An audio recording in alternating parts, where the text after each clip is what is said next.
After the decline of feudalism, mercantile capitalism prevailed as a system of economy.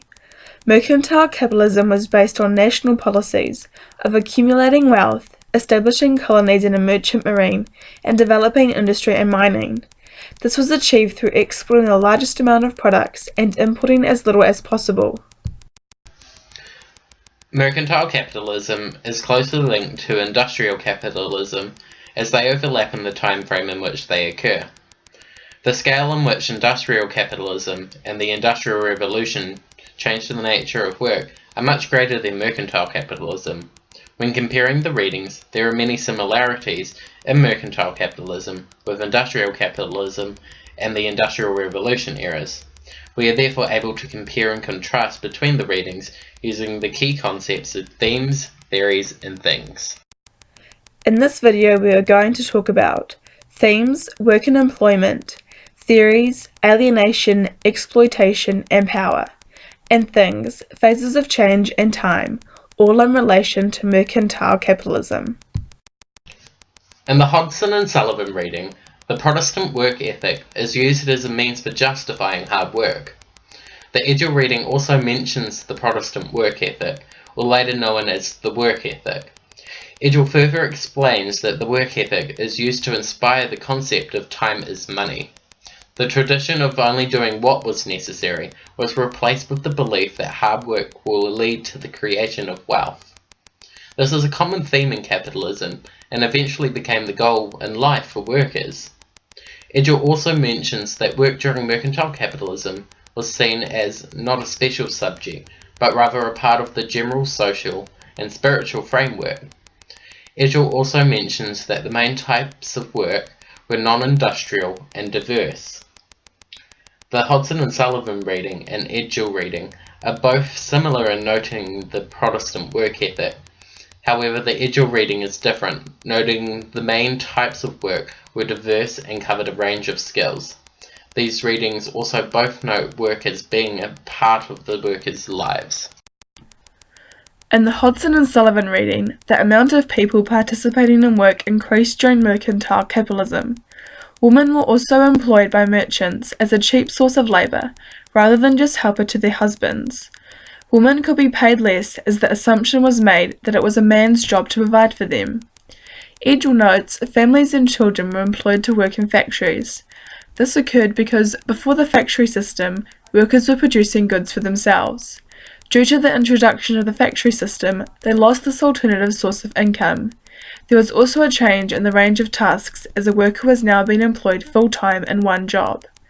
The similarities between Hodgson and Sullivan and Edgell is that they both mention the increase in people being able to be utilised for work. While Edgell focuses on the changes that occurred by employment in factories, Hodgson and Sullivan deals more with who the merchant would hire as more people were able to work during mercantile capitalism. Thompson refers to alienation by using education as an example which was used to train habits of industry in children. The children therefore became familiarized but not naturalized to labor and fatigue. These children were forced into work because the views of adults required them to not remain idle. This refers back to the concept of time is money. In the Hodgson and Sullivan reading, it is said that wages fell as a result of mercantile capitalism. Goods were being undercut on price by the merchant. Alienation came in the form of craftsmen needing to work longer hours to secure a reasonable income. The difference between these two readings is Thompson believes children were being trained to see work as normal and expected of them. Hodgson and Sullivan, on the other hand, believes alienation was affecting older workers, who were alienated by the need to work longer hours to provide for their families, as pressure in the market by merchants had required prices and wages to be dropped. The Thompson reading states that children were employed by potters to work Mondays and Tuesdays, which were saint days. Women were also employed on Mondays and Tuesdays. This occurred so that the men could drink the rest of the previous week's earnings. Work needed to continue, so often the women and the children were exploited, working 14 to 16 hours per day.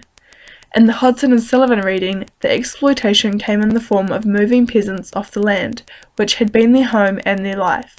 The peasants then entered factories, often as forced labour.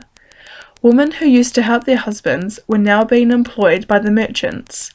This meant that merchants were able to cut wages as the women were paid less. The difference in these readings is that Thompson focuses on the children being affected more than the older workers because they were forced into labour. Sullivan, on the other hand, focuses on adults being exploited, particularly women. They were exploited by being forced off land and into factories during mercantile capitalism. Women were seen as an inferior gender and paid accordingly. In the Hodson and Sullivan reading, it is mentioned that moving into factories meant that peasants were now working at the pace of the owner rather than working for themselves. The merchants controlled the means of production, therefore the craftsmen were dependent on the merchant to be able to participate in the market.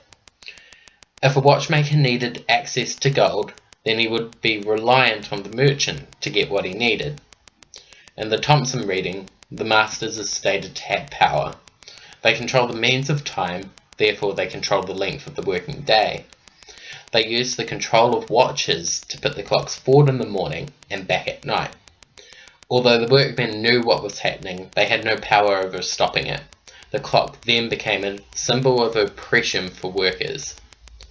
The two readings are similar in content as they both mention an owner or a master of production controlling workers. The difference between the readings is that Thompson focused on how time is being used as a means of control and power over working men. Hodson and Sullivan, however, were more interested in how the worker is dependent on the owner to set the pace of work, or the merchant to have access to the means of production. In other words, this is the power that the owner or the merchant has over the worker. In the Hodson and Sullivan reading, the change occurs through craftsmen being paid piece by piece by merchants in the beginning of mercantile capitalism. This was a contrast to being paid by the time put into making the piece. In the Edgell reading, it mentions that the main purpose of work in the beginning of mercantile capitalism was to provide the basic goods and services for a household. Near the end of mercantile capitalism, this changed dramatically when the main purpose of work became the pursuit of profit and forever renewed profit.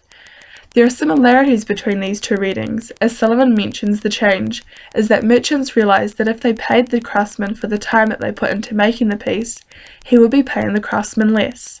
This is similar to the Edgell reading, as the change is focused on making a profit. At the end of mercantile capitalism time period, most work was now geared towards making a profit. In the Thompson reading, it is said, in a mature capitalist society, all time must be consumed, marketed, put to use. It is offensive for the labour force merely to pass the time. It is also seen that people who do not use time correctly must be naturally inferior. The Thompson reading shows a shift in the meaning of time, where time is being associated with money, more specifically, the employer's money.